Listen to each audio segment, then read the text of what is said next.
Hello বন্ধুরা, কেমন আছো তোমরা সবাই? আমি খুব ভালো আছি। তো অনেক দিন পর, বহুদিন পর বলতে গেলে, লিলি এসেছে আমাদের এখানে ঘুরতে।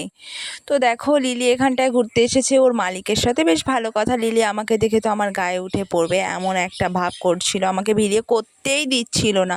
আর এখানটায় দেখো, ঘন্টুটা লিলিকে দেখে এত খুশি হয়েছে, এত খুশি হয়েছে যে ও নিজে আত্মহারা হয়ে গেছে। কি করবে, খেলা করার জন্য পাগল হয়ে গেছিলো। কিন্তু লিলি যেহেতু ভীষণই একটা বড় কুকুর, তো ও বাই চান্স যদি ওকে ছেড়ে দেয়, যদি ও ঘন্টুকে কামড় দেয়, যার কারণে কাকা ওকে আর ছাড়েনি।